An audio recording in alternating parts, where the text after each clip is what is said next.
Welcome back, everyone. So this section is all about collaboration workflows, different ways of configuring a repository and different ways of working on branches, when to create branches, how to merge changes, how to ask to merge changes, how to get permission.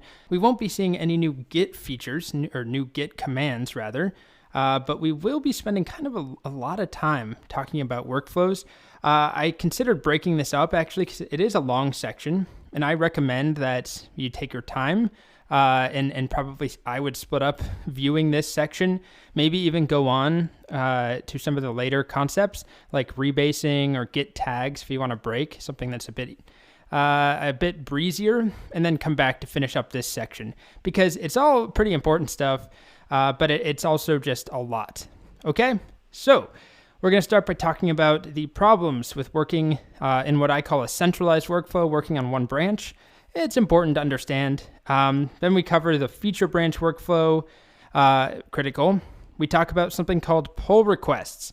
Very important if you plan on working with collaborators, if you plan on working on open source projects, if you want to use Git in some sort of work environment where there are other people.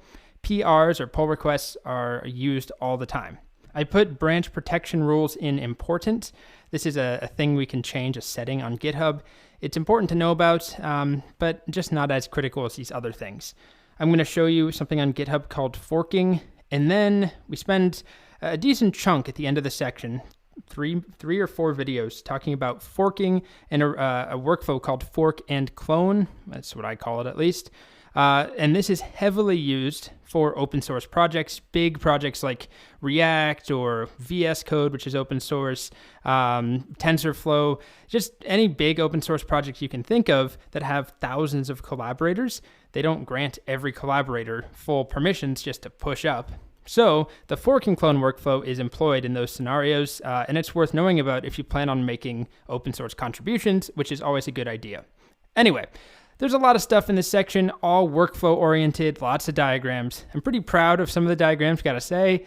Take forever to make them, but I think, hopefully, some of them are useful. Let's go ahead and get started. You be the judge of that. Okay, bye. So the first of these collaborative workflows, I'm calling the centralized workflow. It's not really an official name or anything, but I'm telling you now, it is the weakest. It's the worst of these workflows for collaborating. And the reason I'm showing it to you is that the shortcomings of the centralized workflow are addressed by the other workflows that we're going to discuss. So we're kind of motivating the more complicated workflows, but we're starting with the simplest. So I'm calling it the centralized workflow, aka everyone works on the master branch, or everyone works on the main branch, or everyone works on some single branch. So that's why it's super easy. It's centralized because all the work is done on a single branch. Whatever that branch is, historically that would just be the master branch, a default, but it could be any branch. So it's straightforward, right? We don't have to worry about pushing up a whole bunch of different branches and pulling them down and merging different branches. We just work with one branch. So I have some diagrams that I'm going to be using throughout this section. They all kind of follow the same pattern.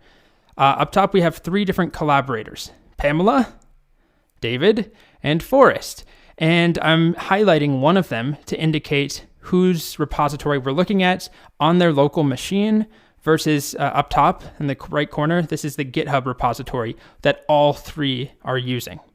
So this is the same repo on GitHub for everyone, but then we have three different local repositories, but they're all connected to that same GitHub repo. And I have similar diagrams for the other workflows, the same characters, the same format. So with this centralized workflow, everybody clones the same repository. So this is our starting point, just one commit. So Pamela clones it down, right? There's the master branch or the main branch, whatever we want to name it. It's the same branch. So David clones it, he gets that default branch master.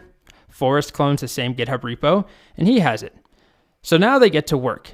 Forrest, this guy here with the mustache, spends his day adding and committing. He's working on some new feature. He has 2 new commits. So this is what he started with here. He has 2 new commits worth of work on the master branch. So he wants to share that with everyone, right? He pushes that up. So you can see those new commits. There's now 3 total commits on GitHub. During this same period where Forrest was working and he pushed his code up, Pamela has also been hard at work on her own feature all day. So that yellow commit is Pamela's new work. Okay, so as she's been working, Forrest already pushed some code up. Pamela now wants to share her code with everyone. So she wants to push it up. So she tries it, git push origin master, but she's not allowed to. Why? Well, she gets this message, failed to push. Updates were rejected because the tip of your current branch is behind its remote counterpart. Merge the remote changes, git pull, before pushing again. So Git is telling her, I can't do that. There are changes that you don't have on GitHub. You need to get those changes and merge yours with those changes, and then you can push back up. So already we hit a roadblock, right? Just for Pamela to push her code up, she has to pull down everything that her other collaborators have pushed up. They're all working on the same branch.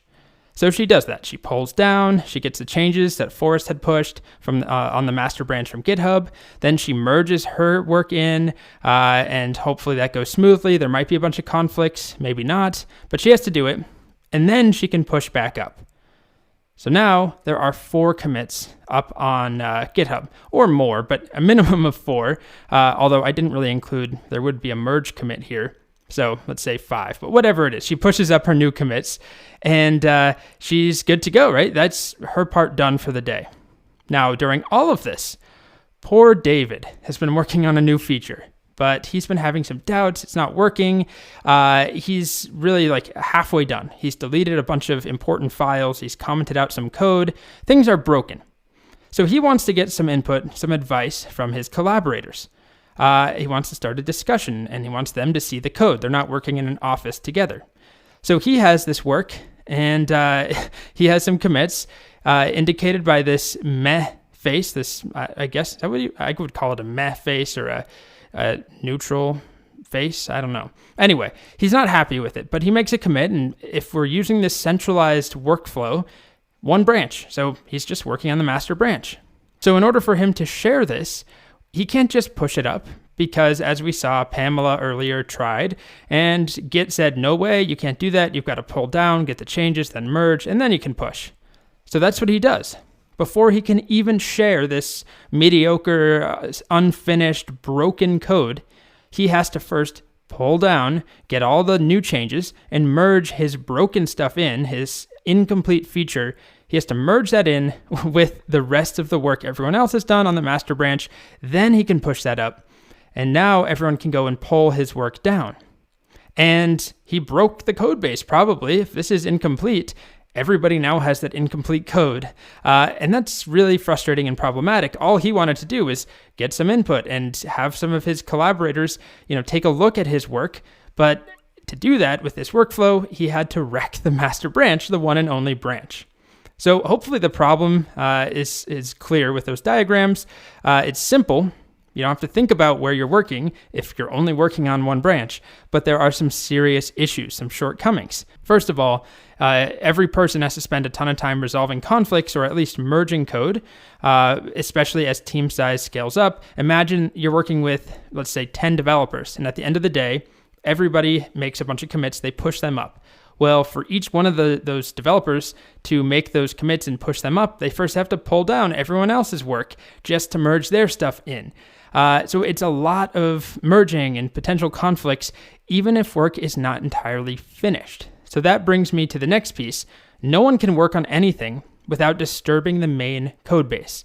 How do you try some radical experiment? How do you try removing files and commenting things out, trying to fix some crazy, difficult bug if you have to work on the master branch? How do you experiment?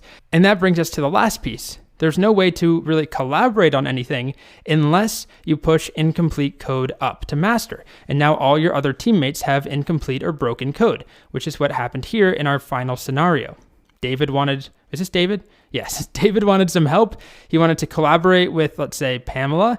For her to get that code, he had to add stuff onto master that's broken, push that up, and now the whole code base is broken, at least at the tip of the master branch. Everyone else comes to work the next morning, they get the most recent changes. Oh, things are broken for everyone. So not a good workflow. It can be manageable if you're a very tiny team and you're not doing anything experimental. Even then, I wouldn't really recommend it, but it is an option. So that really serves to highlight the problems with working on one branch, which now motivates us to talk about workflows that involve multiple branches. That's coming up. In the next video, I want to demonstrate some of these problems for real using a GitHub repo. Okay, here goes nothing. I'm going to demonstrate the centralized workflow. I'm working with the same two user accounts, same two Git users, Colt and good old Stevie Chicks, my chicken. Well, you can see Stevie Chicks. That's who I'm signed in here. Once again, pay attention to what you see up top. That is very important to differentiate between the different users. All right, so I've made a repo called Centralized Workflow. Colt is the owner. And I've gone ahead and added Stevie Chicks as a collaborator. As you can see here, I just fast forwarded, or I didn't even fast forward. I skipped through that part entirely because it just takes time. I had to open the email and accept the invite as Stevie. But anyway, we both have access. It's a public repo for now. It doesn't matter. And Colt's already added a simple README. And I actually did that all in the browser. I don't have this on my local machine. So I am going to clone this down as Colt. So make sure I'm not in a Git repo. Git status. Cool. So git clone that URL. Okay. So now we have that folder.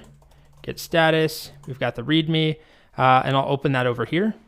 Okay, so there's that file there, and then I'll go ahead and clone the same repo down to Stevie's local machine so that we can, both work on it just like we would, just like in the diagrams where in this centralized workflow, everybody clones or everybody gets the same starting repo, the same remotes. So that's what I'm going to do here. Okay, so I'm going to copy this URL, and then as Stevie, clone it. Okay, and just as a reminder, I had to jump through some hoops in order to have these two different accounts and be able to clone as separate users with different SSH keys. So I actually did tweak my URL a bit to make this all work. It doesn't really matter because I'm not expecting you to do it, but I just want to be very clear and transparent about that. I am on one machine, and normally you don't have two different accounts and two different SSH keys and all of that. Anyway, I clone that. We see centralized workflow. Great, and we're now working on that. I'll open it in Stevie's editor too. Okay, so now we both have it. We've cloned, we're ready to go. So we're going to make a simple website. I'm talking very, very simple, and Colt is going to start it off. Colt is going to make the index.html, our main file, the entry point into our app, and then he's going to add and commit that. So we'll do a git add index, git commit-m, add index. .html. I'm doing super short and kind of terrible commit messages, but that's fine. And then what I'm going to do is use Bootstrap. So if you're familiar with Bootstrap, great. If not, it doesn't really matter because I'm not expecting you to follow along. But I'm going to open that HTML file and add some basic Bootstrap boilerplate. Okay, so I put that in there, and I'll add and commit that as Colt, git add index, git commit, add bootstrap boilerplate. All right, so now I'm going to push this up. I'll clear. I'm going to push those two commits to origin main. If we're all working on one branch, in this case, it will be the main branch, but in the diagrams I created, it's the master branch everyone's working on, but it's the same concept. So basically, right now, we're playing the role of Forrest, doing some commits and pushing them up. All right, so that's what I'm going to do. Git push origin main. And that goes up to GitHub. And now if we refresh our repository, we see index.html, right? This is now up here. So now as Stevie, we definitely want to pull down those changes, right? So git pull origin main just to start. All right, and so now we have that new file index.html, and let's get to work. Let's say that Colt has been tasked with making a form on their webpage, a simple form. So we're just going to copy some of the forms from the documentation. Maybe it's a form that looks like, maybe it's just a login form. So we're just going to copy this just to keep everything short. So this is on Colt's machine. We'll put this in the body. We'll add a Bootstrap container. Okay, so this is the work. We'll pretend this took all morning. Colt did this work. So then Colt decides, it's so weird saying my name in third person, but anyway, I decide it's time to make a commit. So always check git status. All right, I'll just do a one-liner, git commit -am.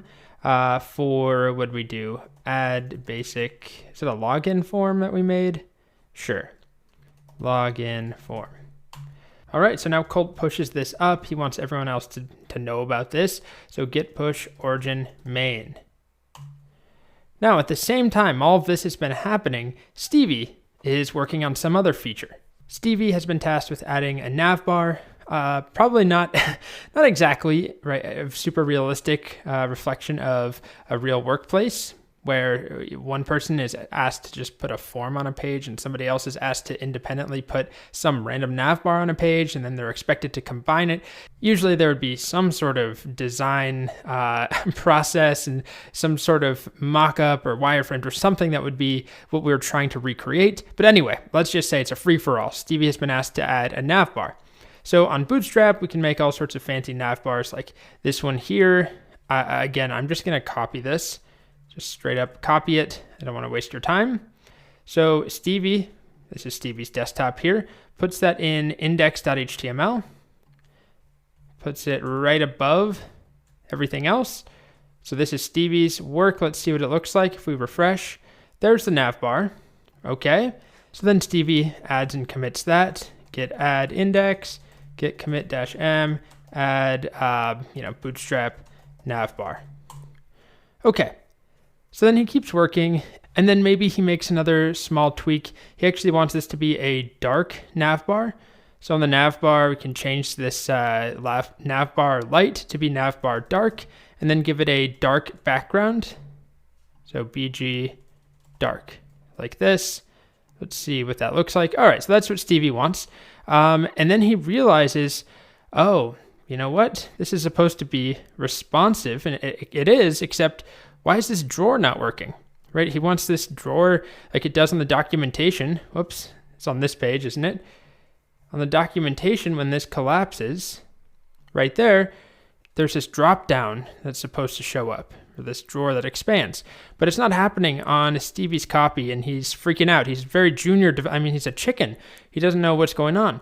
So he decides, you know what, I should just ask Colt. He's somewhat experienced with this. I'm going to just ask him. I'll send him a Slack message, and I'll put my code up on GitHub. So you probably know where I'm going with this. Stevie needs to put this code on GitHub. He wants to put this it's working. It's a navbar. It's showing up, but for whatever reason, it's not collapsing. He wants to share this with Colt. So Stevie goes ahead and adds and commits. He needs to add that. Git add index, git commit -m, change navbar color to dark or something. All right. So now Stevie, moment of truth. I'll make this a bit larger here. Now he pushes this code up. And if we're doing this centralized workflow, if there's only one branch, main, he pushes that up. So git push origin main. Uh-oh, what does this say? Rejected. Oh, who saw this coming? Failed to push some refs to blah, blah, blah, blah, blah. Updates were rejected because the remote contains work that you do not have locally. This is usually caused by another repository pushing blah, blah, blah, blah. So basically, we ran into this problem. Oh my gosh, lots of desktops right here, where if we try and push something up and we don't have all the new work from GitHub, Git won't let us do that. So we first have to pull those new commits down. Basically, I have to get the work. Stevie has to get the work that Colt pushed up to GitHub. Oh boy, what a nightmare to talk about all of this. But right, there's these new commits. There's 5 commits here. The most recent one is the login form that Colt pushed up to GitHub. Stevie doesn't have that locally. So we have to pull down. So we can do that. Git pull origin main. And it could have been worse, but there was still a merge. So we have this merge commit, and it's saying merge branch main, blah, blah, blah, blah, blah, on into main. Sure, we'll just go with that. So this is what things now look like on Stevie's machine. He got the changes that Colt did for this form. So now he can push up, hopefully. Let's see, git status. Yes, he's good to go. So he can push up, git push origin main, which is what we tried to do in the first place, right? We don't even have this finished navbar. It's still not really working. We want to push that up. Okay, we go to GitHub, and it does show up here. we can see on index, we have the navbar content. So in the meantime, it's the next day, Colt shows up to work and he starts doing some other stuff. Let's say he's just making some minor tweaks. He's changing the form. I don't know what he's doing to the form. Instead of, we'll never share your email with anyone else, we'll always share your email with everyone. So he's just making some changes. And then he gets that message from Stevie saying, hey, I just pushed up some new code, this broken navbar. Can you try and fix it for me? So Colt then has to decide, okay, well, I have these changes, right, on my master branch or my main branch, the only branch allowed in this workflow. Oh, you can see it's kind of a nightmare. I have changes that are not ready to commit. What do? I want to go get that new stuff from Stevie. But if I try and pull right now, git pull origin main, and what do we see? Oh, it doesn't actually let me do it. It says your local changes to the following files would be overwritten. Please commit your changes or stash them before you merge. So it doesn't even let me get the newest version, the newest work that Stevie's done. So I need to commit or stash. I guess we could stash, but that's fine. So git stash. Okay. So now I can take a look. I can do a git pull origin main again. We're all just working. We're stuck on this one branch. All right. Now I get that new commit, hopefully from Stevie. Let's just take a look. We have the navbar. It is showing up and it's not working, right? I go back here. It's still broken. And that was the point. Stevie wanted help. And just to get help, he had to break the main branch, our only branch. I mean, it's not truly broken, but he had to add this incomplete code to it. This isn't working, and it's not ready for production. I'll get in trouble from my boss. I can't do this sort of thing. So in the next video, we're going to talk about a much better workflow. Okay, so as we've seen, the centralized workflow, aka everyone works on one branch, is not ideal. Quite a few issues. That brings us to our next workflow, feature branches. I don't really know what to call it, but that's the concept. Work on feature branches. Don't work on master, you silly goose. That's the main idea. If the centralized workflow is everyone works on master, the feature branch workflow is nobody works on master or main, you always work on a feature branch. This is a very, very common pattern.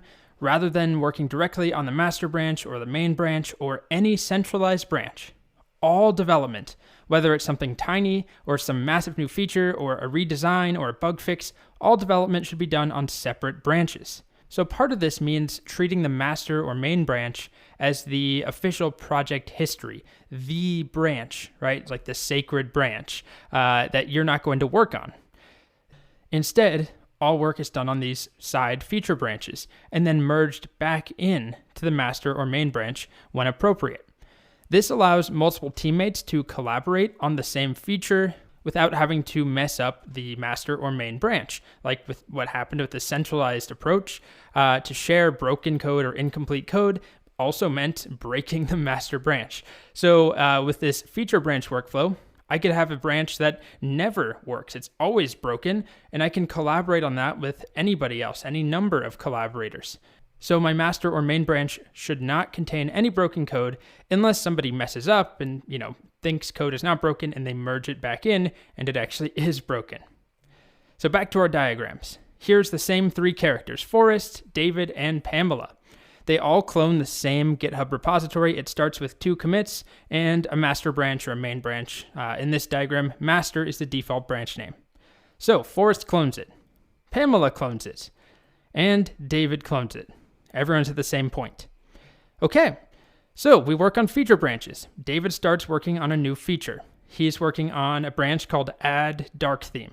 So he's hit a point where he's not totally done. He's maybe 30% of the way there, but he wants to share his work with the rest of the team. And specifically, he wants some help from Pamela. He wants her feedback, or maybe he wants her to write some code. So he pushes his branch up. He pushes add dark theme up to GitHub. So he didn't merge it into master, right? It's not merged into anything. He just pushes that feature branch up to GitHub. So at the same time, during this morning or afternoon or whatever it is, Pamela has been working on her own new feature. Animated scroll is the name of the branch she's working on. It's a totally separate branch. It's in yellow here to make that clear. She's not working on master. Nobody works directly on master or main. So she's working on her branch. She's made good progress. But then she gets a chat message from David. David sends her a Slack saying, hey, Pam, can you please take a look at the work that I did today on the branch, what was it called? Add dark mode. Is that what it was? Add dark theme. Can you take a look at that branch, pull it down from GitHub, and let me know what you think, and add some of your own work? So that's what she does. She pulls down that branch. She didn't have to stop what she was doing and merge this into some other branch. She can just leave her animated scroll branch where it was if she's not ready to share it, and she just pulls down his branch. So we've seen how to do that, and how we can switch to a remote branch. We can fetch to see if there are new branches that we don't have, and then switch to them.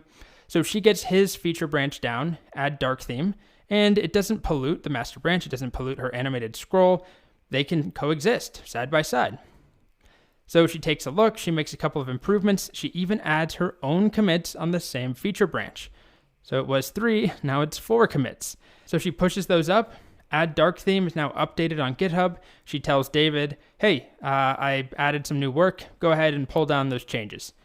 And so he returns to work the next morning. I guess this was late at night or evening. And after some Redditing in the morning, he decides, okay, I guess I should get back to work. But all that he has are these 3 commits on add dark theme. All he needs to do is pull down, see if there's any new information. I mean, he could fetch first to check, but he gets the new work from that branch on GitHub that Pamela did. And now he can continue his work. And then at some point, maybe he decides he's happy with the new feature and he can merge it into master. So that's what I'm illustrating here. So that actual mechanic or mechanism for merging into master, usually you don't just decide. If you're at a big company, you don't decide, all right, this goes in master. There are usually some controls. I mean, at the very least, there's code review. Somebody or a team of people need to look at what you've written, right? Things need to pass tests. So it's not a matter usually of just merging it in whenever you want. And we'll talk about some of those mechanisms for code approval and rejection, but that doesn't really matter for this workflow right now. All that matters is that when a branch is done or when a feature is done, it can be merged into master. So this would ideally, in the way that this is supposed to work, this is a fully done feature. It's not broken. It's ready to go. Then we merge it into the main branch or the master branch. We don't merge broken stuff in, unlike the previous centralized workflow. So everyone works on a branch. On a given feature, you could have multiple branches too. It's not necessarily like Pamela's branch and David's branch. It's more one branch per feature or branch per bug fix. Branches are feature oriented.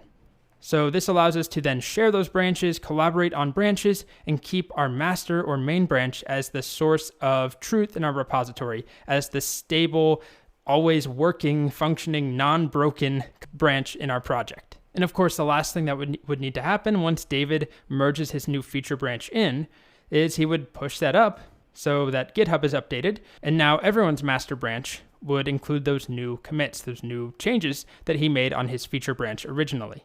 So that's the main idea. Master or main, or whatever you want to call it, you treat it as a branch that is not to be screwed with. It's the official project history. All work is done on separate branches, and then those branches can be either abandoned or eventually merged back in to the official project history, whether that's master or main. Remember this slide from the centralized workflow. These were all problems with working on one branch. No one can work on anything without disturbing the main code base. That's not a problem if you're working on a feature branch. The only way to collaborate on a feature is to push incomplete code to master. Nope, that's not a problem now if everyone works on feature branches. Way less time spent resolving conflicts and merging code, because now code only needs to be merged when something is ready to go into master, not anytime anybody does literally any commits, which is what happened when everyone works on one branch. Okay, in conclusion, feature branches, much better approach. All right, so I'm going to do a demonstration of working on feature branches and collaborating between the same two people, me, Colt, and Stevie, the chicken. So I've made another repository on GitHub called Creatively Feature Branch Workflow.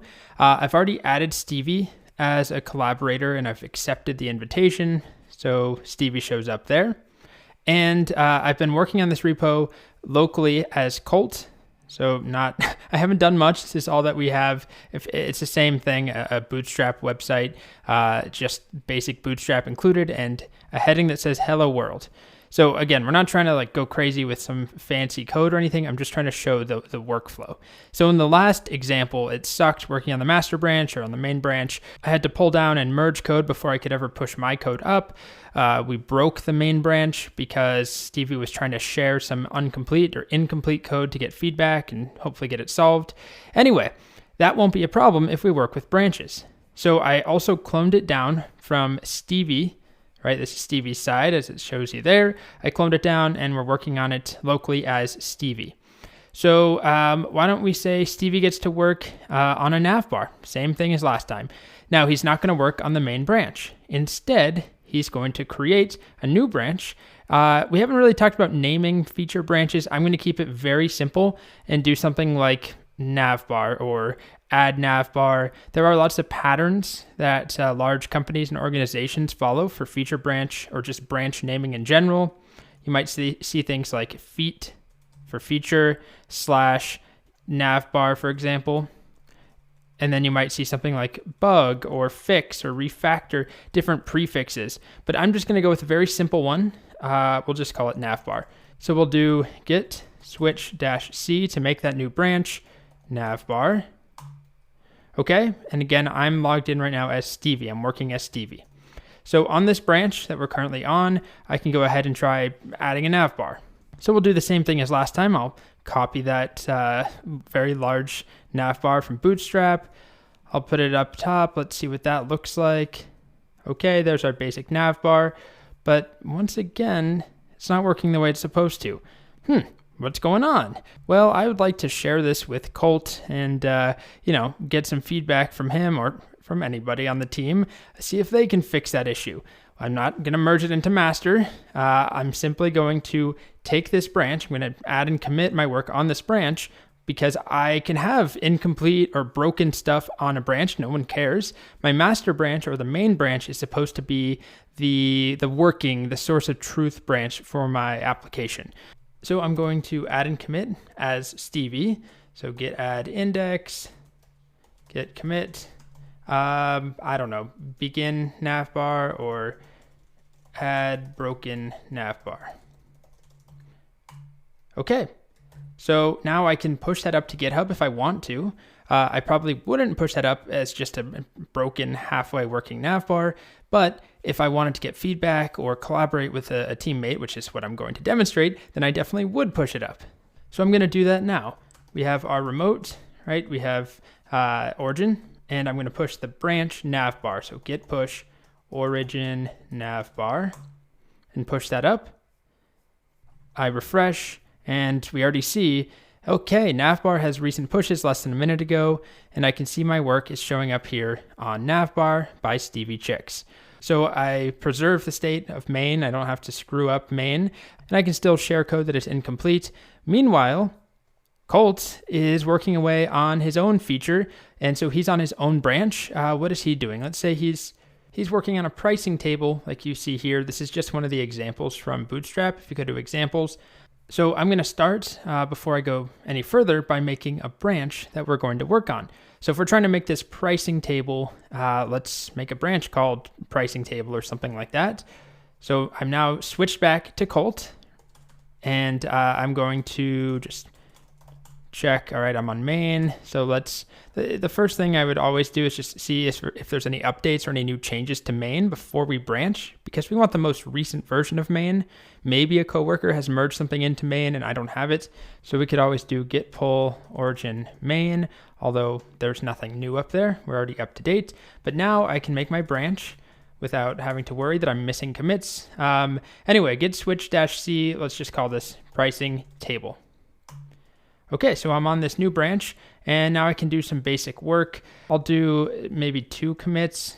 So the first one, I'm just going to add a container to work inside of. If you don't know Bootstrap at all, again, that's not the point here, so please don't worry about it. But I'll just do very basic, simple commits. Like you wouldn't commit that, just a single HTML element, but I will here. So git add index, and then I'll do git commit, add container, do index. Okay. Now let's do another commit where I'm just going to copy the markup from this example on Bootstrap to make this pricing table. I'll inspect, And then let's see if I can make this larger for you. I want this right here. So I'm just going to right click, copy, and then copy outer HTML. I want the whole thing. Whoopsies. Not just the particular element, but really it doesn't matter. This is not a course on HTML or copying and pasting, but I'm going to paste that inside, pretend that I've been working on that all morning. Okay, so that looks fine enough, right? And the good news is that if I want to share this, maybe I'm not done, but I want to share it with somebody and push it up to GitHub, I can push this branch up at any point. It doesn't matter what other people have done. Unlike with our first workflow, where I couldn't push anything up until I had pulled down changes to main or to master, and I had to merge, and that process repeated anytime anybody pushed new changes up to GitHub. Everyone else has to pull them down and merge before they can push. But that's not an issue here. So now I can push my branch up if I add those changes. So git add index, git commit, add pricing table. I'll just go with that. Okay, and now I can push that branch up. Git push origin pricing table. And we'll go back to GitHub. And now we have two branches up here, navbar and pricing table. Okay, so I'm not necessarily suggesting that every time you make a feature branch, you need to push it up to GitHub. A lot of the time you won't do that unless you have a particular reason and you need to share that feature branch with somebody. But often if you look at an organization's repositories, they're not going to have thousands and thousands of branches, even though there have been thousands of feature branches over probably a month or a couple of months at least. There's just tons and tons of new branches all the time. We don't push them all to GitHub. If we do, we remove them, but also just a lot of the time you don't need to push them up to GitHub. You will merge them in to master or to main at some point, and then just delete the branch when you're done. So they don't need to stay around if you end up merging that stuff in. Anyway, sticking with Colt, let's say that now Colt gets that Slack message from good old Stevie saying, hey, I pushed up that navbar. Could you take a look? I don't know why it's not working. It's supposed to collapse, and it is, but it's not expanding on small screen sizes. I'm not getting the drawer that I'm getting on the documentation. Why is it not working? So Stevie's just a chicken. What do you expect? I'm no expert, but I think we can figure it out. So what I need to do is pull that branch down, right? And before I do that, I could just fetch. So I'm on Colt again, just to be clear. I can do a git fetch origin and just get everything from origin. Has anything changed?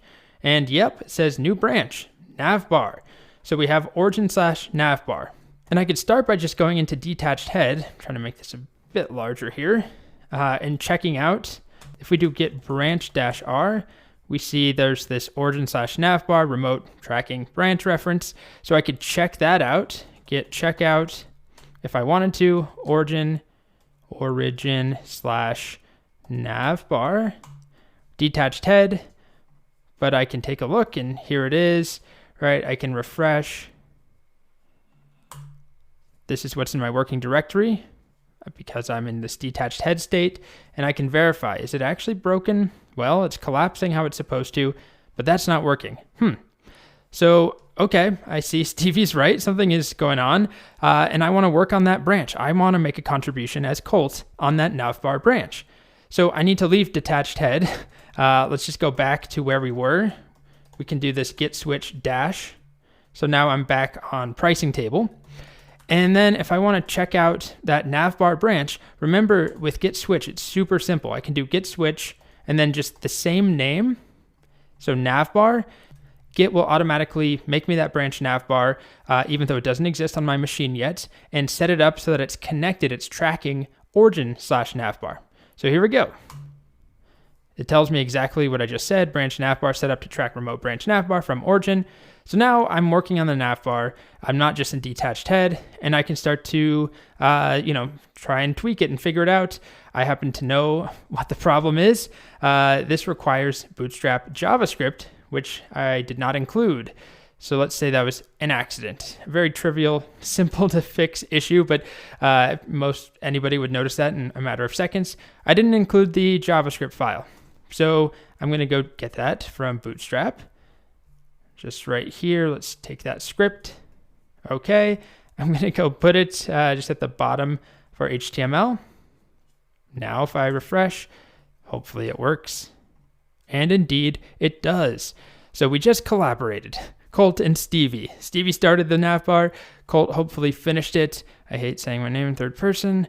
Now I'm going to add and commit that change to the navbar branch as Colt. So here we go. Git status, git add index, git commit. We'll just go with, add fix navbar bug, even though it's really not a bug. It was just missing the entire JavaScript that it needed. Anyway, we'll pretend I just fixed some bug for Stevie. And this is on the navbar branch. So now I can push that branch up, git push origin navbar if I want to. And then I can go back to whatever I was doing, which was the pricing branch, right? What was it, pricing table? So now I'm back to that. I'll refresh here, completely different thing. And I can get back to work on this, right? I can experiment. I could do some radical new thing. And on GitHub, we now have the working navbar, hopefully, that navbar branch. And Stevie can now go pull that down and maybe keep working on it. Who knows? So on Stevie's machine, that's where I am right now, he hears from Colt that he fixed the bug in the navbar. So Stevie's going to go pull down the most recent changes, or maybe just the navbar branch. So git pull origin navbar. All right, fast forward because there's a new commit. If we type git log, we see the whole history here. Most recently, we have Colt fix navbar bug, and I'm currently acting as Stevie. And we see, if I expand that, the JavaScript is correctly included. And if we refresh, hopefully it works on Stevie's machine, and it does. So that's the basic idea. We're working on branches that allows us to collaborate more freely. We can experiment, try radical changes. We treat the main or the master branch or whatever branch, some branch, as the important golden child branch that we don't want to screw up. So we make feature branches. We make all sorts of branches. It doesn't just have to be for a new feature, but we make branches that we work on. Often people just call them feature branches. The thing that we have neglected to talk about with working on feature branches is the inevitable merging of those feature branches, or at least some of them. We need to merge them into the master or main branch. And how we do this is up for discussion. That's what we're going to talk about next. So I just spent all that time demonstrating working on feature branches, but so far, none of the work that Colt/me did or Stevie did, none of that work is integrated into the main branch or the master branch. So that obviously is an important part of working on feature branches, is integrating your changes in. And we have a couple of options for how we do this. One would just be merge at will. Whenever anybody wants to merge their changes in, just go for it. Just merge them into main. Obviously, that could be fraught with problems, especially on larger teams with lots and lots of collaborators, lots of new features. If there's no testing going on beforehand, if there's no conversation or discussion going on beforehand, that could get way out of control. And you would never do that on a real product with users and, things at stake. Maybe on a fun hobby project with friends, I guess. So another option that's similar is you merge your own branches in, but only after you have discussed it. You've sent an email or a chat message or some sort of had a conversation with your team in some way about whether you should merge those changes in or not. And then there is the third option, which is what we're going to talk about in the next video, something called pull requests. But first, I just want to do another demonstration of merging. So if you want to just get to pull requests, skip this video, but I'm just going to quickly demonstrate on Colt's computer. We have this pricing table branch, right? This is what the pricing table branch looks like, but the main branch currently doesn't have any of this. So let's say I've talked it over with Stevie. We're just a two-person team. Well, one person, one chicken team. And I say, okay, I'm ready to merge this in, I think. Let's say Stevie pulls it down. Stevie takes a look. We consent. All right, let's merge it in. Somebody merges it in. Let's say it's me. I'm the owner of the project. So I'm currently on the pricing table branch. I'm going to switch to master. To main. Old habits. And then it's always good to just pull down to see if you've missed anything. Do we have any new work from main? No, we don't. Okay, so now I'm just gonna merge And what is the branch I'm trying to merge in? Pricing table. And it looks like, well, easy. Fast forward, so nothing bad, no commits, no conflicts, no merge commit needed. Fast forward merge, and we see the pricing table shows up here. Great. I'll refresh my view here. I'm now on the main branch. We see the same thing as before. Okay, so we just integrated that feature branch, and now I can push main back up to origin main. So I'm going to do exactly that. Git push origin main. And then we'll go to GitHub. And now main includes the code from, no, I'm on the wrong branch. Main includes the code from pricing table. We see whatever work I had done, it's now on this branch. So nothing new, we just merged. And then on Stevie's side of things, wherever he lives, the next step for him would be to make sure to get that new version of the main branch. Whenever he goes back to main or whenever he needs that new work, go back to main branch. So git switch main. He could fetch or he could just pull. Git pull origin main. And now Stevie has this new work on his main branch.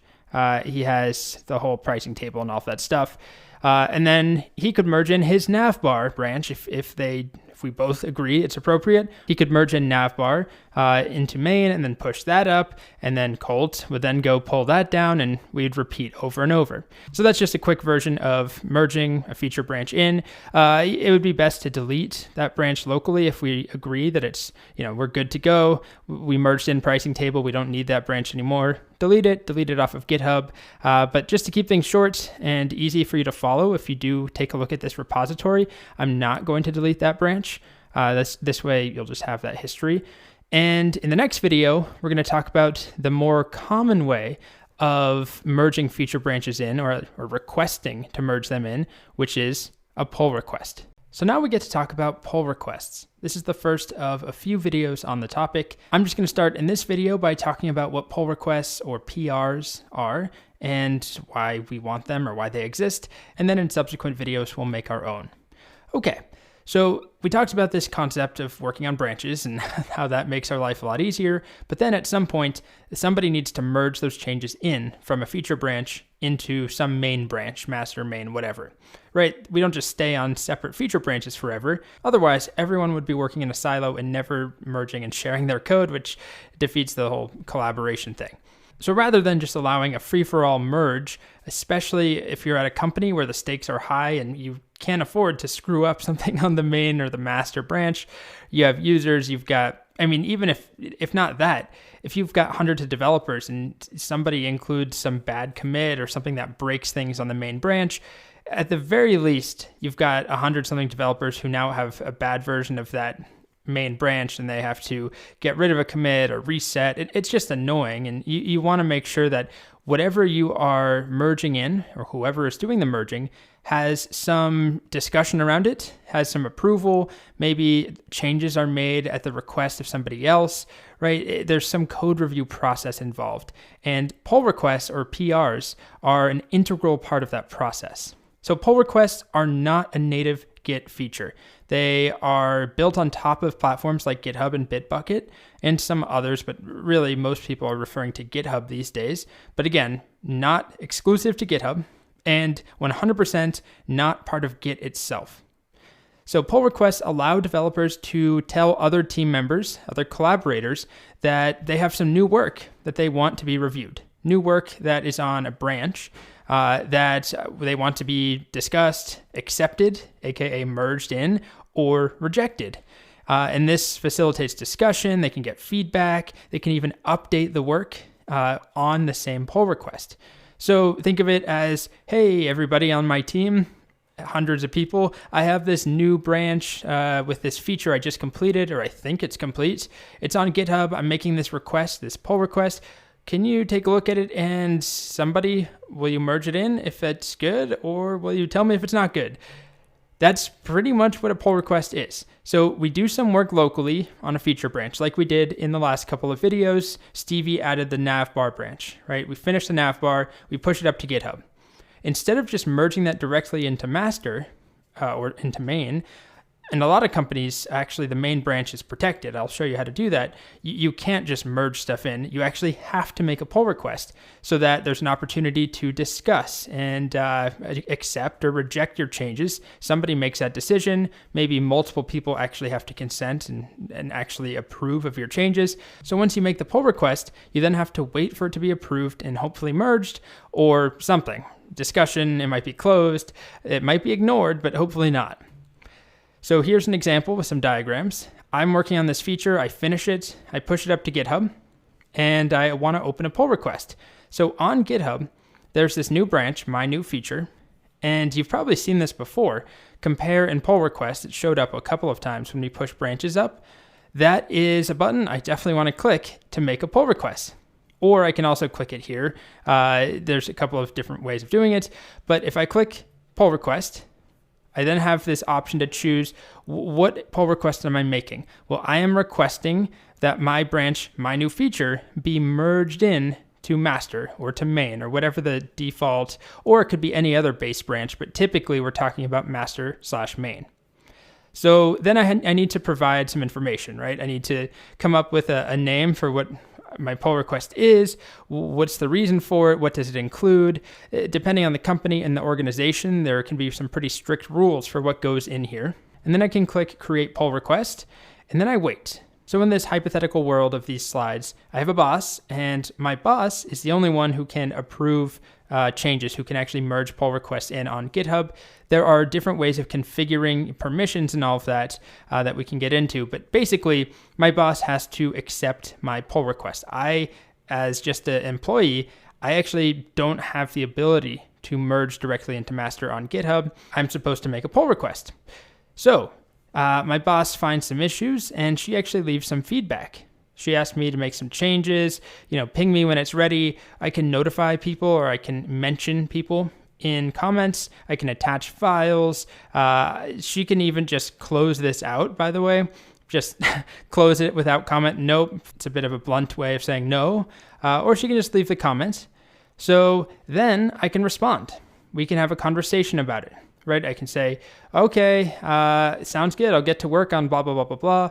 Or I can say something like, are you sure you really want me to do that? What's the motivation? Or I'm not sure I agree with that. What do you think, other developer? And then I can bring somebody else in and we can have a full discussion here as a team. Okay? I can even make more changes if she requests them. But then eventually, hopefully, my boss decides things are good to go. It's time to merge those changes in. So if she accepts my pull request, she can then go and click merge pull request and merge my changes, or whoever's in charge of doing the merging, merge my branch in to the main branch, the branch I was requesting, and then we're good to go. So she'll click that button, and then I'll demonstrate this for real, not just with slides.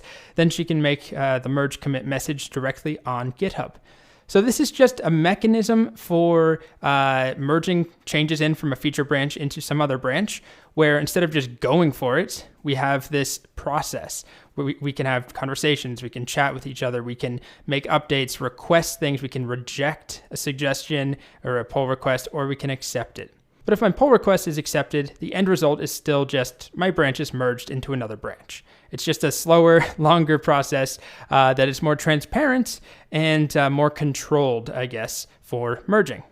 So that's an intro to the concept of pull requests. I'll wrap up by showing you that if we look at any popular repository on GitHub, there's going to be a section for pull requests. Like this is React, a very popular repository, lots of contributors. Those contributors don't just directly push changes up. They don't even have permission to directly push changes to any of the branches here. There's another way of making pull requests we're going to talk about involving something called the fork and clone workflow. That will be coming up in a little bit. It's a common pattern to contribute to open source projects where you're not an actual collaborator. You don't have permission to push.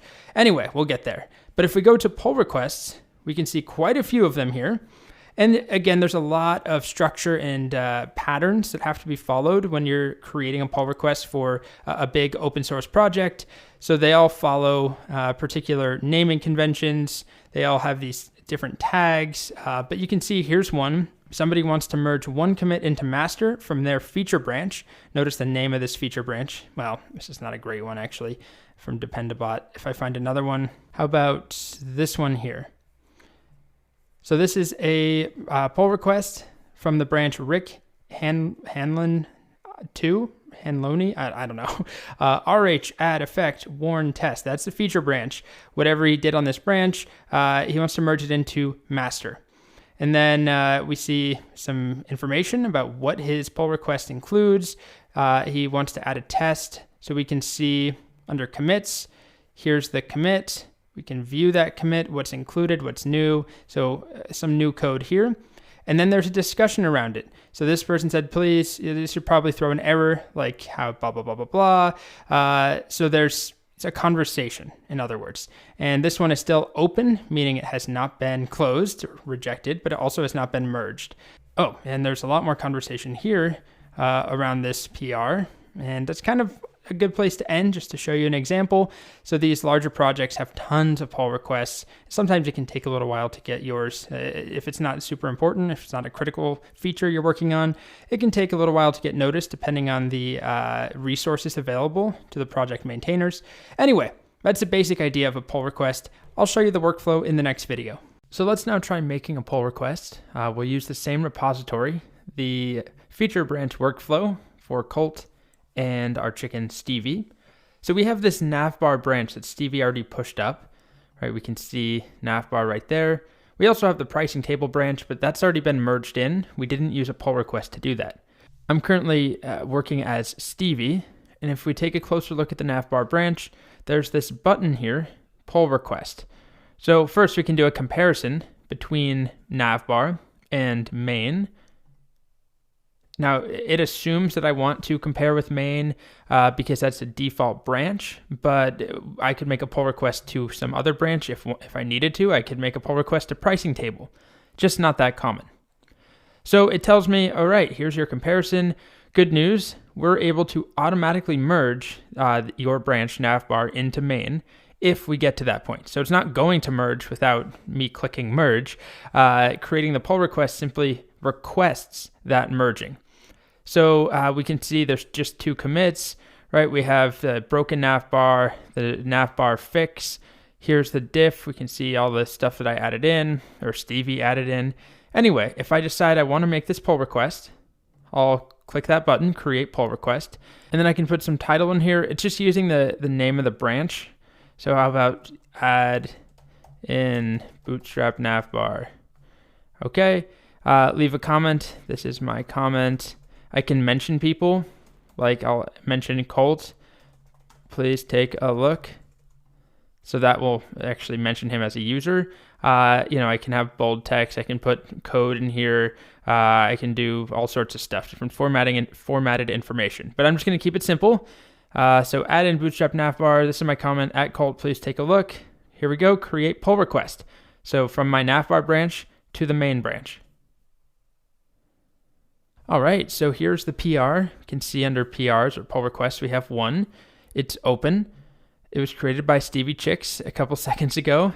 And we can also see the way that this repo is set up, Stevie can just merge it in. That probably is not the approach that we want to take. There are ways to restrict who can merge branches and organizations, or who can merge PRs. But for now, anybody can merge it in. So Stevie could make that PR and then also just turn around and click merge. But I'm not going to do that. Let's go switch over as Colt. So we'll refresh the page on Colt's computer. And then we have this PR showing up. I also got a notification up here. I dismissed it when I wasn't recording, unfortunately. But I got a notification for the fact that I was mentioned in this pull request. So I can respond to Stevie, right? I can decide, I can merge it right now if I want to. I can close it and just say this pull request is going nowhere. We're not adding this in to the main branch. Or I can leave some comments like, looks good or looks bad. Can you fix this or add this? Can you make this change? And changes can be added to a pull request after the pull request is originally created. We can continue to, like in this example, Stevie could continue to add to the navbar branch and respond to feedback. But for this demo, I'll do something like looks good. Whoops, didn't mean to do caps, but merging now. All right, so I'll leave that comment. I won't close it. So I haven't taken action, but now I'm going to. So not every pull request can be merged automatically on GitHub. Just like when we're doing merges locally with Git, not every branch merge is a fast forward, or not everyone it can be done automatically without generating any sort of conflicts. So what I'm doing here by clicking this button is telling GitHub, all right, go ahead and do the merge yourself. So then we're going to have some code that has been merged in on GitHub that we don't have locally. So the main branch is going to change. I'm going to click. All right, do I want to change the commit message? This is fine. Confirm merge. Successfully merged and closed this pull request. The navbar branch can now be safely deleted. So let's just delete it now. Okay. So now we have successfully completed one part of this workflow where we went from working on a feature branch, Stevie made it, and then Colt actually added a commit, he fixed a bug. We push that up to GitHub, we make a pull request. That pull request was merged in, and now if we look at our index.html, we have the navbar showing up on our main branch. So now other developers, everyone on the team, needs to go and get the latest changes. So to do that, and we could fetch, or we can just pull origin main. This is on Colt's machine. And now we should have the navbar showing up somewhere. There it is. We have all that navbar work from the navbar branch. Just take a look at it here. There we are.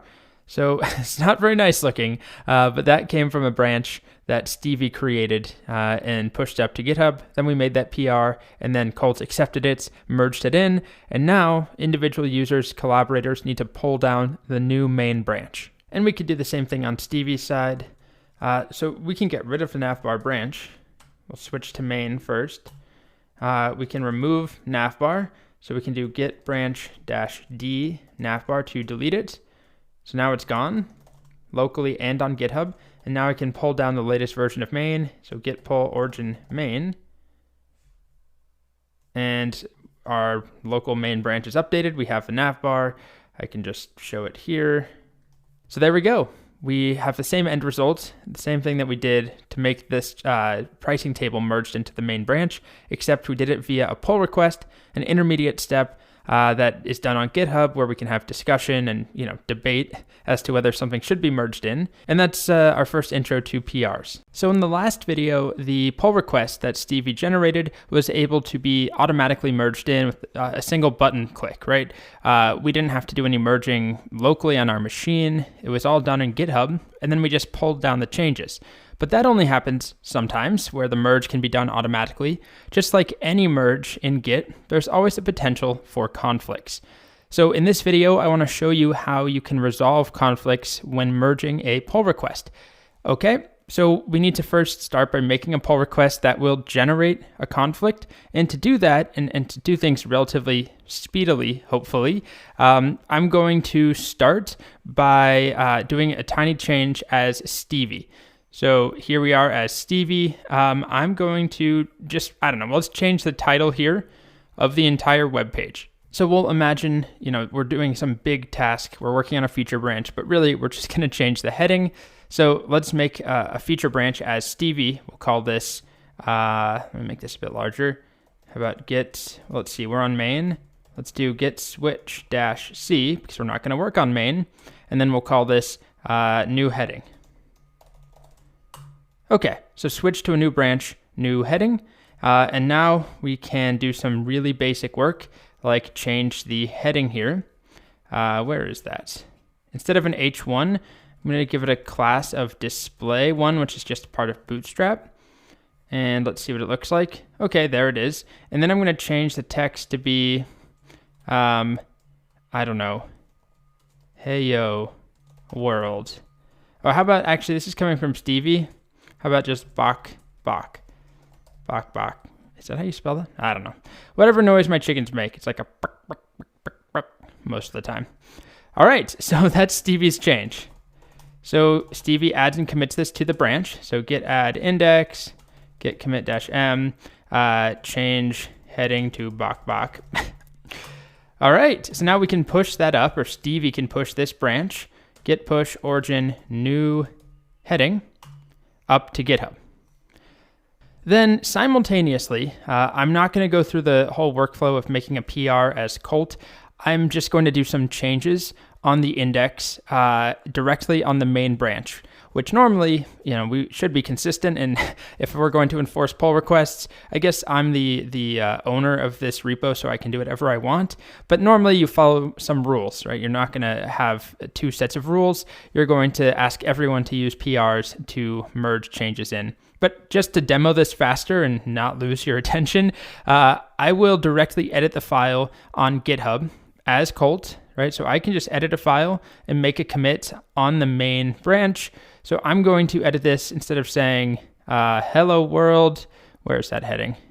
Right, wait, here it is. Instead of hello world, I'll do hello there everyone, and maybe a bunch of exclamation points. Okay. Then I'm going to save that. Well, not really save it, but I'm going to make a new commit. So update index, sure, that's fine. Commit directly to the main branch. Here we go. So now the main branch has changed, and Stevie has a branch that was pushed up. This is still kind of a trivial, a silly way of creating a conflict, but there should be a conflict now where if I try and make a pull request as Stevie, I'll take a look. Here's my new heading branch. Let's make a pull request. Uh-oh, can't automatically merge. Don't worry though, you can still create the pull request. So hopefully you see why we can't automatically merge. There's a conflict. Just like if we tried to merge these on our machine with git merge, it's the exact same mechanic. So if I want to make a pull request to change the heading to bok bok, I am a chicken and I changed the heading to say bok bok. I hope you like it. Okay, so I have a message. I'll create that pull request from new heading to main. And we see that there are conflicts that can be resolved. So the way that our repo is set up, anybody who's a collaborator currently can resolve the conflicts, right, and merge a PR once that's resolved. I'm going to do it as Colt, though, not as Stevie. That's a more typical workflow, is somebody submits the PR and then it needs to be reviewed. So I'm going to go back to Colt's workspace, and then we see there's a new PR. Here it is. And if I want to merge this in, unfortunately, it's not as simple as clicking a button. So I can do a couple of things. If I click the Resolve Conflicts button, it actually gives me an option to do this in the browser, which I haven't really done before. And this, actually for this example, is super easy to do it that way because it's just a single line that we're keeping or combining. But rather than doing it in the browser, I'm going to show you the good old-fashioned way of doing it that you would do if you had a bunch of files. This is just one conflict in a single file, but in the real world, you may run into conflicts across a bunch of files. Hopefully not too many, but still, it might be easier to resolve them on your own machine. So we can click this, View Command Line Instructions, and it tells us exactly how to do this on the command line. So first, we need to bring the changes in so we can fetch origin. So we'll do that on my machine as Colt. Git fetch origin. All right, so now we have this new branch reference, this remote tracking branch. Let me make this larger again. Oh, well, that didn't work. Try that one more time. Here we are. You can see origin/new heading. So the instructions now tell me to check out new heading. They're using the checkout command on the Git or the GitHub website. They don't use git switch yet, which is the newer way of doing it. So we could do this. We're saying, make me a new branch called new heading and have it track origin/new heading. Or the easier option is just git switch new-heading. And it will do that for us as we've seen. So now that I've done that, I can see here I should have bok bok showing up in the heading, and I do. I have Stevie's changes. I am currently checking out. I'm switching, or I have switched to that new heading branch that Stevie pushed up. So now I need to merge in the main branch. So this approach is switch to the new branch, the feature branch, and merge main in to the feature branch, resolve the conflicts there. So just test things out and make sure it works. And then when we're ready, we're going to switch over to main and merge new heading in. All right, so let's try that. Git merge main. This is the main branch. We know that there's likely going to be a conflict, although I think I'm missing the latest changes from main. Yeah, it's up to date because I didn't pull down. So let's switch to main. I'll show you what I mean, git switch main.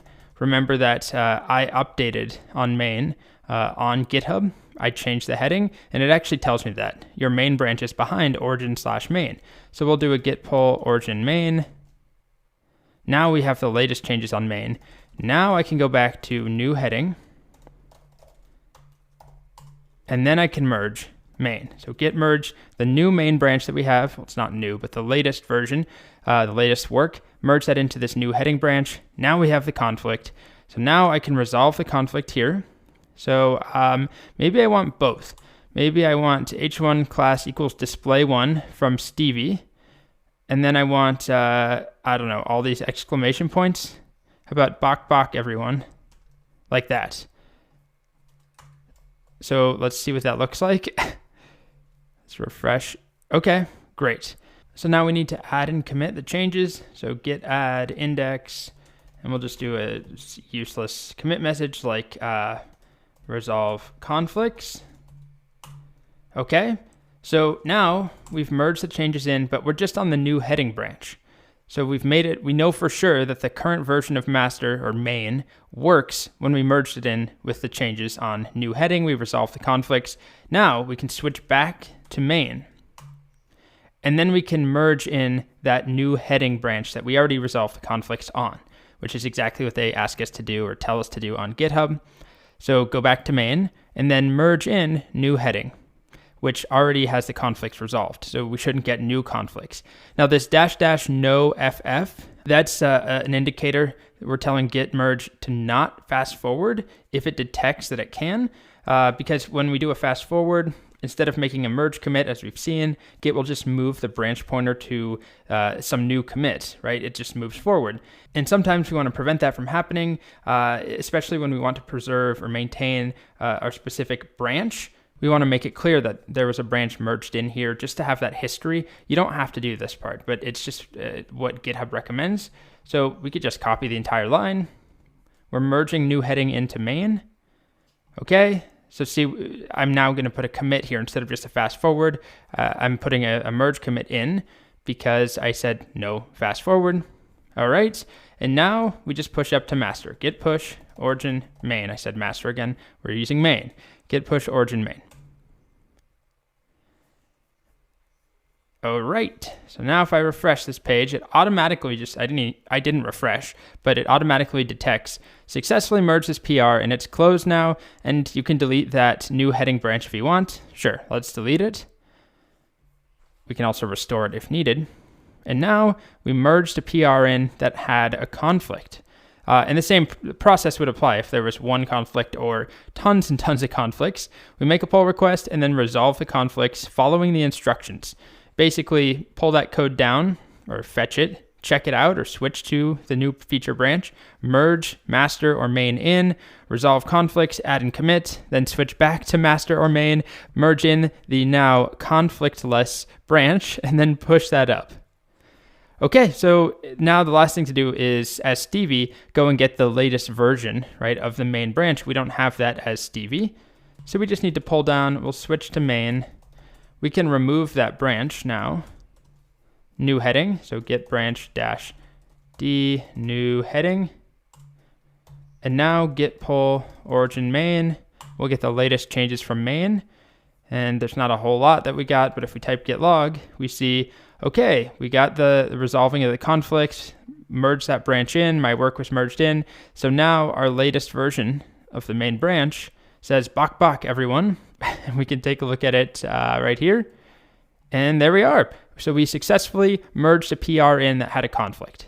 Okay, so another thing we can do if we're working on a repository with collaborators is add in branch protection rules.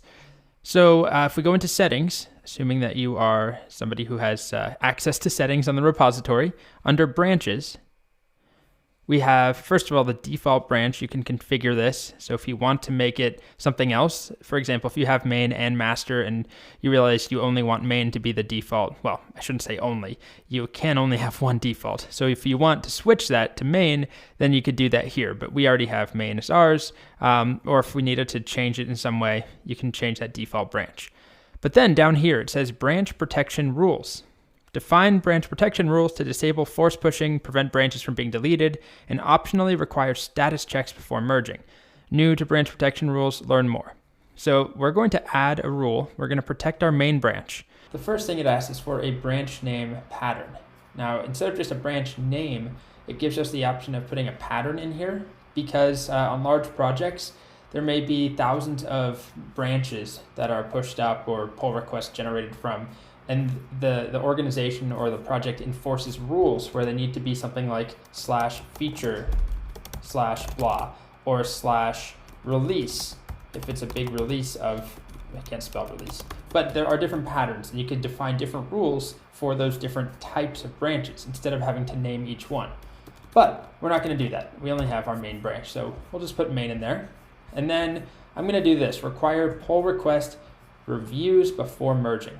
This means that our commits need to be made to a non-protected branch, basically not main, and then submitted via pull request, and then at least one person, which is that we've only got two here, so only one person needs to approve the PR before it can be merged. So I just want to demonstrate how that would work. There are other things, right? Do we allow people to delete matching branches or not? But we're just going to go with require pull request reviews. So create. So now we have this branch rule that applies to one branch, main, it is protected. So if I try and act as Stevie, so I'm logged in as Stevie here, and I want to make a change to the main branch, first of all, if I try, let's update even just the README directly on main. I'm going to start editing this, so feature branch workflow, how about Bach, okay? I'm going to try and commit this and take a look. It says you can't commit to main because it's a protected branch. Earlier, I showed an example of this and we could just commit directly to main, but now I can't. So it wants me to make a new branch and start a pull request. So I'm going to do it just in the browser instead of doing it locally. It would be the same exact process though. I make a feature branch, make my changes, push up the feature branch. So this just makes me a feature branch and I use the default name it gave me, Stevie Chicks patch 1. All right, so now I can make my PR from Stevie Chicks patch 1 to main, and I'm going to create that PR. But I can't merge it. Look, merging is blocked. Earlier, when we had made PRs as Stevie, I showed you that I could just merge it in myself. There's nothing preventing me from doing it aside from being I guess a trustworthy developer.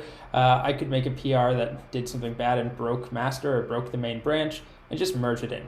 But now, because of the protection rule we set up, we need at least one approving reviewer. So I'm going to go as Colts and be that approving reviewer, hopefully. So here is that PR.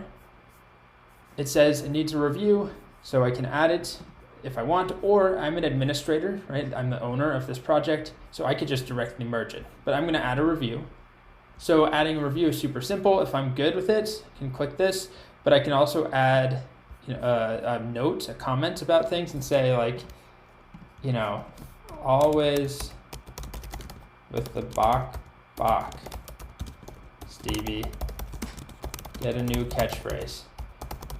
I'm joking around here, but we can add things in like that. We can then start a review. So I can just add a single comment if I want. Stevie will then be able to see that over here. You can see it shows up for Stevie. I reviewed it. It says always blah, blah, blah, blah, blah. He can respond back to me. Bach.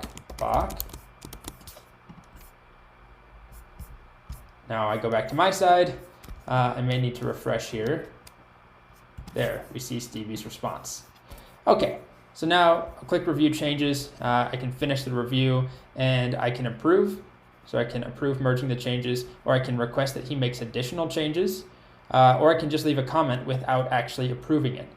But I'm going to approve now. So that was the review. It's still not merged in. So now at least one person has approved it, which is the rule we set up. You can have it be more. You could have 2, 3, 4, however many people you need to approve it. There's all different fancy permission things you can get into, especially if you have an organization set up or an enterprise account. Anyway, now I can merge that in here, right? That wasn't showing up before, so I'm just going to merge it. It's a very silly change to make, and I'm going to confirm that merge, and that will close the PR. We can delete that branch, and now the master branch, that README, contains bok at the very bottom.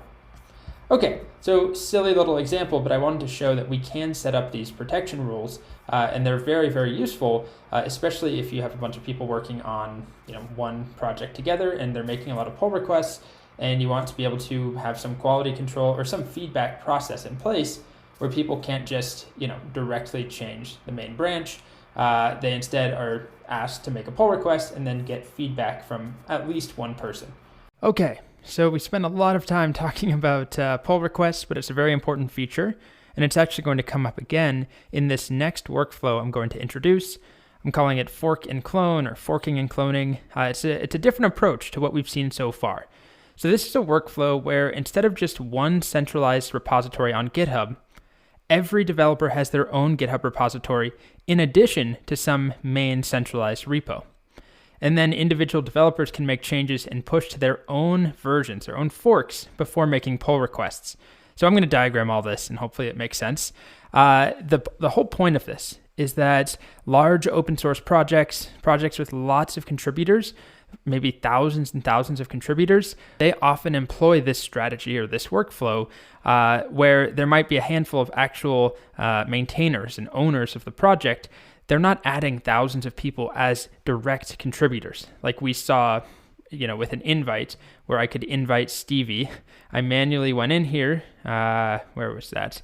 Manage access, and I invited Stevie. So they're not doing that for every single person who wants to collaborate on React or TensorFlow or something. Instead, this workflow, this fork and clone workflow, enables anybody to try and make a contribution. You don't need permission. You make your own copy. You try making changes, and then you make a PR. Anybody can make a pull request. So the first concept to understand is forking. Forking is a feature that is not part of Git itself, just like a PR is not part of Git. It is a feature of GitHub and other similar hosting services for Git repos.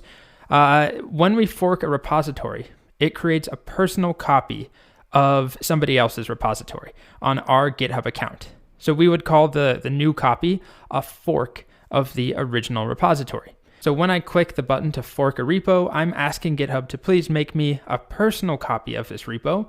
This only works if it's a public repo and we have access to it, or I guess if it's a private repo, you can fork it if needed, but you still need access to it. So I'll demonstrate this. I want to be clear again, this is not a Git feature, it's part of GitHub. So on some repository, this is, for example, not my repository, clearly, automatic Udemy course enroller, get paid, Udemy courses for free. I don't even know if this is still up or not. But this is not my project. But if I want to work on it, I'm not a collaborator. Instead, I'm going to click this fork button right there.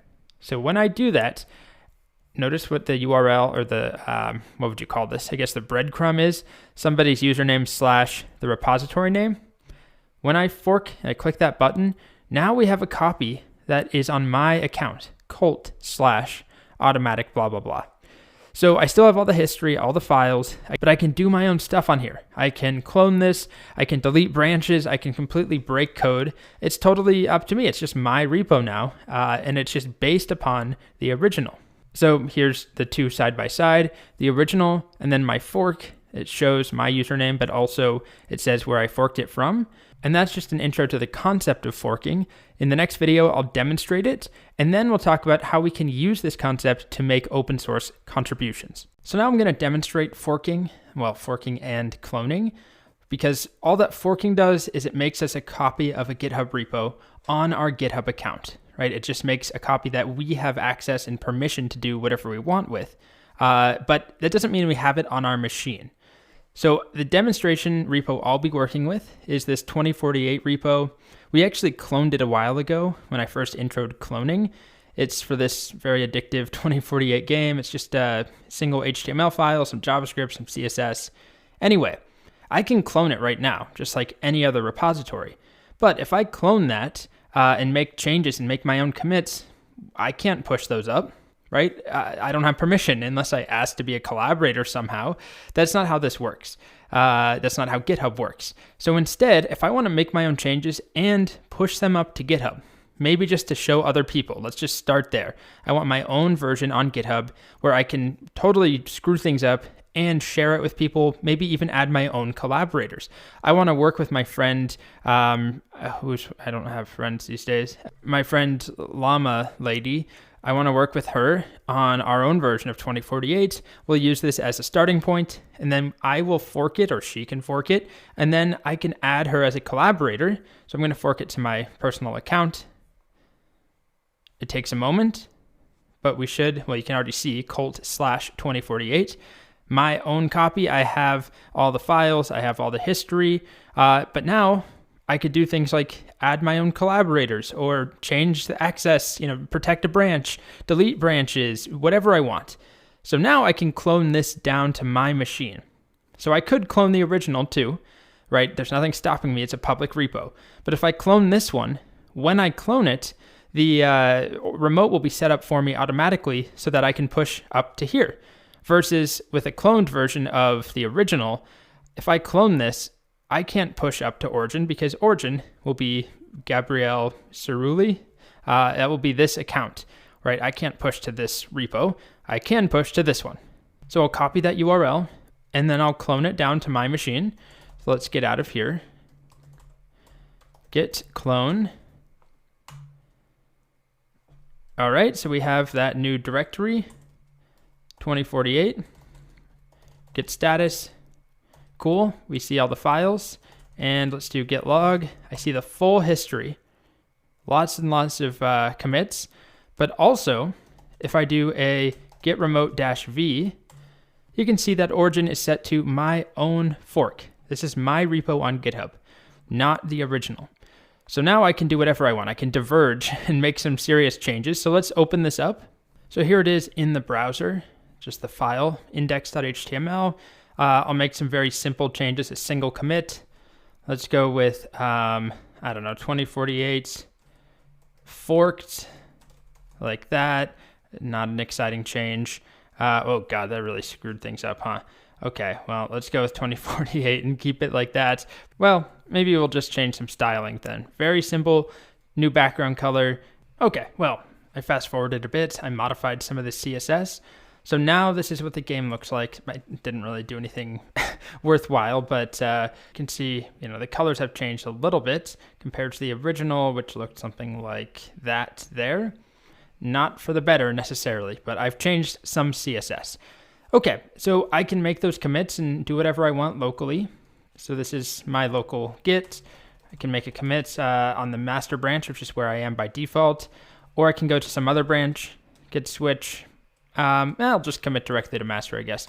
Git add dot git commit -m change color palette. Cool.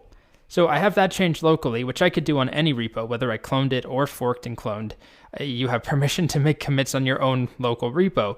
But what I don't have permission to do unless I own the repository or I've been granted collaborator privileges is push, as we already know. So I own this repository because I forked it. So I can push up and push that new change to my fork. Git remote -v. So if I push my master branch to origin, just like that, git push origin master, now my new commit is on my fork. And we see change color palette, right? All the other commits are like years and years ago, and then 36 seconds ago. So that's just on my fork. It has nothing to do with the original project. Aside from the fact that I made my own copy of the original project and made changes to it, but I'm not working on this original repository. I'm working on my fork, and I can do whatever I want. I can add somebody else on here. We can collaborate. We can destroy this without ever impacting the original, without needing permission. That's the whole point of forking. So in the next video, I want to talk about this workflow that stems from the ability to fork, where we can fork and then collaborate on an open source project or just as a team with a bunch of forks and a centralized repository. So by forking, we've made a copy of the repository that exists on my account on Colt, and I've made some changes locally. I push them up. We see the changes. We did this in the last video. Where is that commit? Basic? No, not basic. Here it is. Change color palette on this style directory. Anyway, I have some work, and it actually shows I am one commit ahead of the original repository that I forked from. So GitHub is actually telling me automatically, hey, you have some work on your fork that is not on the original. And I can just ignore that and never do anything with the original. Or I can actually share my work or attempt to share it by making a pull request. I can make a pull request from my fork to the original repository. So I'm not going to actually go through with it because I don't want to bother the creator of this repository with a dumb, useless pull request that they'll just close. But you can see it's the same interface. I can create a pull request with my changes. I can leave a comment. I can explain why. Why I think this should be merged in. And then the repository owner and anybody who has merge permissions can then take my pull request and merge it in or close it or whatever they want to do. So that mechanism is really, really important. This would be a way for me to make a real contribution, not the silly one that I did, but I could make a real contribution to a project that I don't own. I don't have permission to push to it, but I can fork it. I can make my own suggestions, my own changes, and then open a pull request. And that's the basis of this workflow. So this workflow, I'm calling it fork and clone. Other people say fork and clone. I'm pretty sure it's not some official term, but it's common enough. It allows a whole bunch of people to work on the same project without actually all having permission and write permissions for the same repository. So I have some diagrams that I'll be using to illustrate how this all works. If we have 3 collaborators, which is just a subset, let's say we have way more on a big project, potentially thousands of people who want to collaborate. But here on the diagram, I've only included 3 people. Me, somebody named Taylor, and somebody named Lupe. And then we have the official project repository. Maybe we're working on React or some big repository that we don't have access to directly push or change settings. We have to make a fork. So we each fork, that's what the fork is representing. And then on my local machine, I clone my fork. So that's what this is indicating. So I have my fork that I made from the original project repo. I clone that down. So now I have this automatic remote setup called origin, just because I cloned this repository. The default remote name is going to be origin. So origin refers to my fork. That's done automatically when I cloned. But then I'm going to set up a second remote. And this remote is going to be anything I want, but normally we would call it upstream. That's a very conventional name. And it refers to the original repo that we forked. So this allows me to basically have a place where I can do my own work and push changes up to.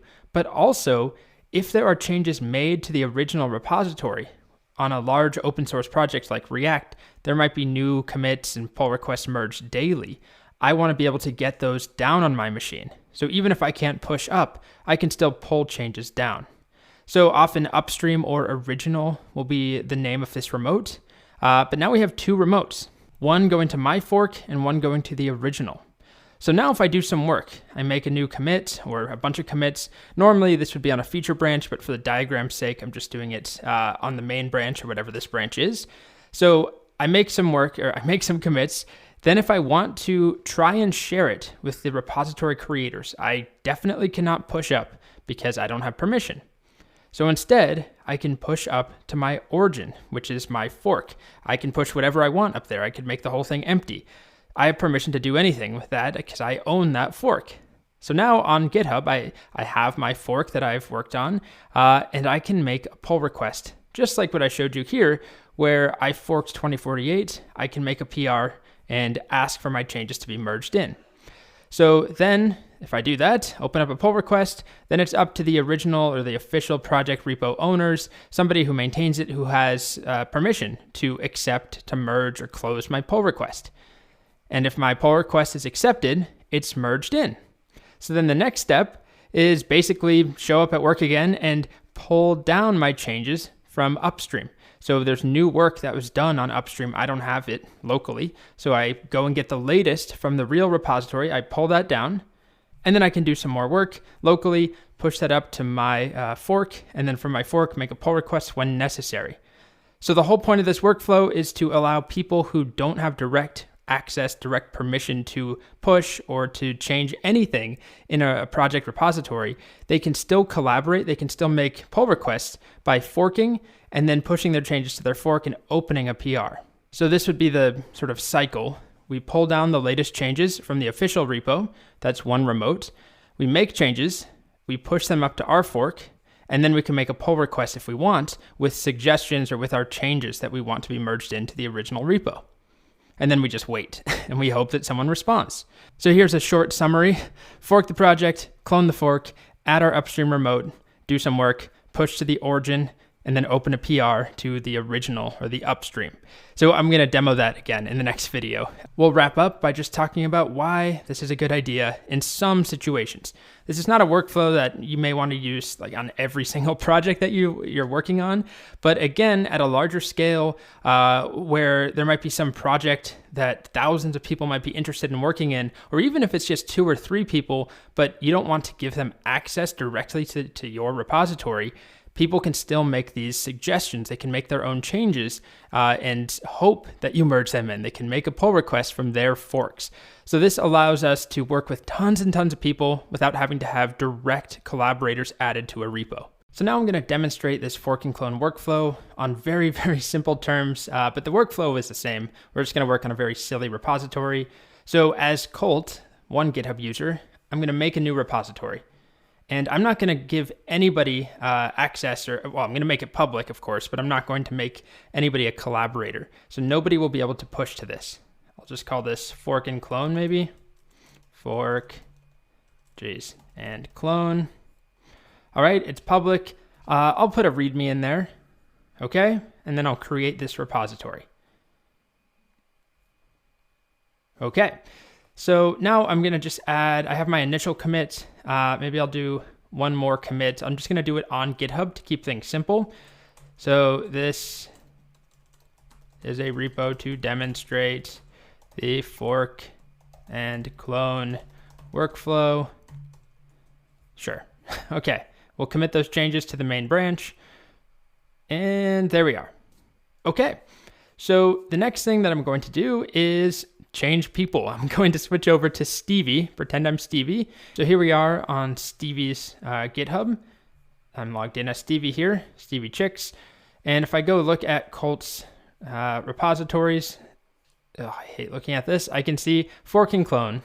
Okay, so this is the original project. I don't have access, I can't edit things. I mean, I can view it because it's public, and I do want to collaborate. Let's say I want to, I don't know, I'll add some changes, I'll make a new file, whatever it is. There's some change that I want to work on and suggest. So I'm going to fork this repository as Stevie. So instead of Colt/fork and clone, hopefully we end up with Stevie Chicks/fork and clone. And it takes a moment, but when it's done forking, there we are.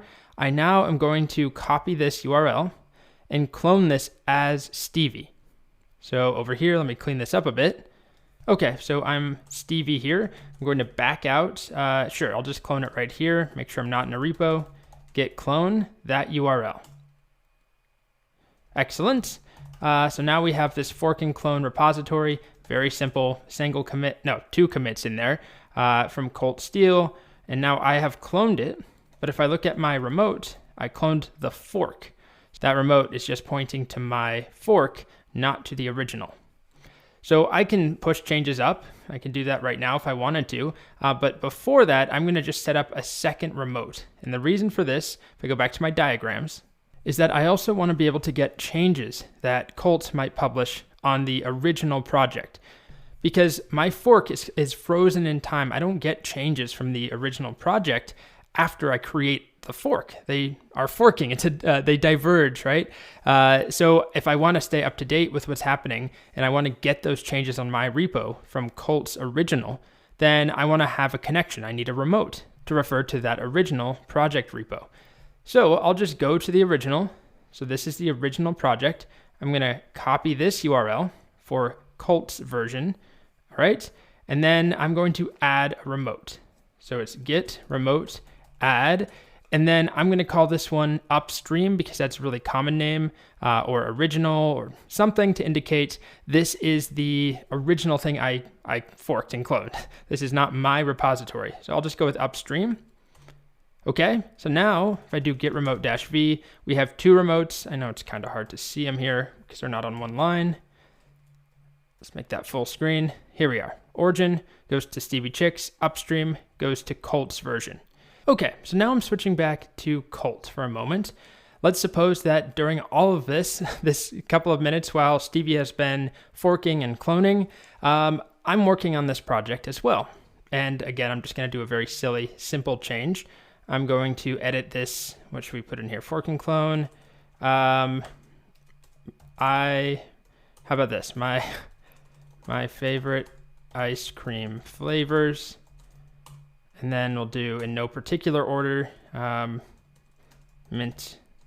Well, my actual favorite is peppermint, but that's not that common. And then we'll say mint chip. And then let's just leave it at that for now. All right, so there's my new commit. I'll go with add ice cream to readme. Commit changes to main. So this is happening on Colt's original repository. Stevie's fork doesn't have that. They diverged. They're not in sync anymore. This is a fork from a moment in time. So they're not attached. However, I can still get those changes because locally I have those two remotes. So if I want the latest, let's just make sure git status. Okay, everything's up to date with origin. But if I want the latest from Colt's repository, I can do a git pull, and then the remote is upstream, and then whatever branch I'm looking for, I want main. So I'll pull down from upstream, and if I do a quick git log, we see we have ice cream now, add ice cream to readme. So now I could make some more changes on this potentially. Like let's say, what would I want to do? If I just open it over here in my text editor, here's the readme file. Let's do something like Stevie's favorite ice cream flavors. And then Stevie is a chicken, so Stevie really likes mealworm, maybe like shrimp flakes, and sunflower seeds. Okay, so we make a change. We'll add that commit. So git add readme. I'm doing this all as Stevie, blocking that, but I'm working as Stevie the chicken right now. So git commit. Let's do something like add Stevie fave ice cream. Okay, not a great commit message, but I'm trying to keep this quick.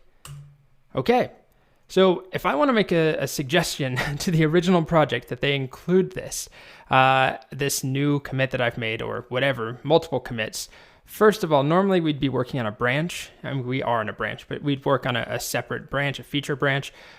Just to keep it simple, I'm just working on main as well.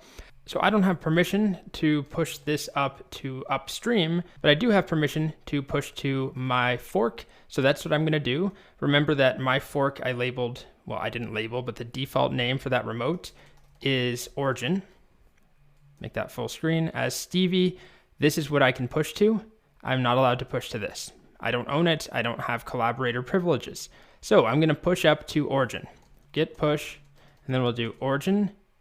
And then main is just the branch we're working on.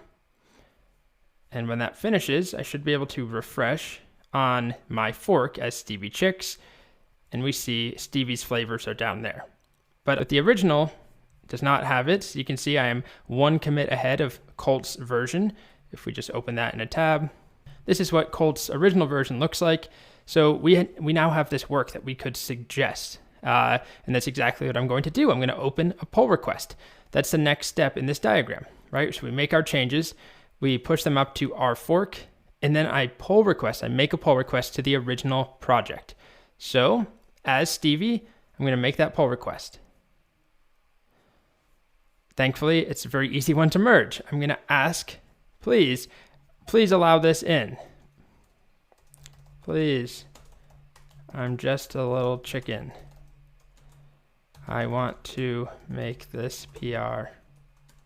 Bok bok. All right, so then I'm going to create pull request. Take a look here. Specifically, I'm going from main to main. That's not that common. Normally, we'd be working on a feature branch. We saw how to make a pull request from a feature branch in the last, a couple videos ago. So it's the same process. You just change the branch. We just don't have a different branch to pick from right now.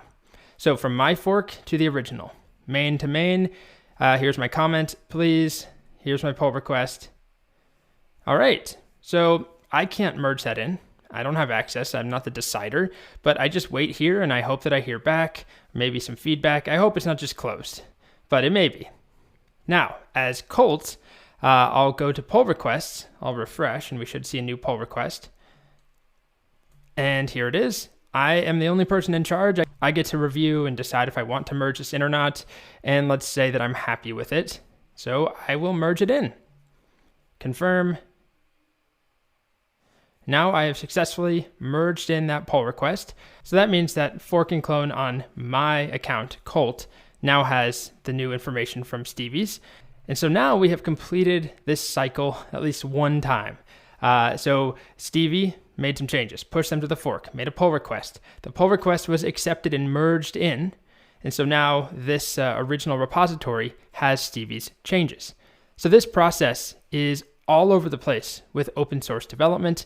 If we just take a look at any big Git repository, let's take a look at, here's React, right? We can see lots and lots of contributors, used by millions of people. And if I go to pull requests, I showed this a while ago, lots and lots of pull requests. And if we look at where the pull requests are originating from, let's just pick any of them. It doesn't really matter. Sure, this one. Notice that it says this person, Ari Perkio, wants to merge one commit into Facebook master branch from Ari's particular fork and then a feature branch. So notice the prefix, right? Facebook master versus Ari Perkio. Sorry if you're watching this, Ari, you're probably not watching this. But anyway, that's a fork. So this is a fork that was made, and we can go take a look. Here is that fork. This is Ari's fork of the original React, and they made a pull request. And now they're just waiting. They're not even just waiting. There's a conversation happening about this pull request, but it's still open. So that's the basic workflow, and that's how all of these contributors are making their contributions. They're forking and then making a pull request over with their changes. And then to stay up to date with what actually changes on the official repository, remember this step, pulling down to get the latest changes from the official project repo so that you're up to date with the work everyone else has merged in.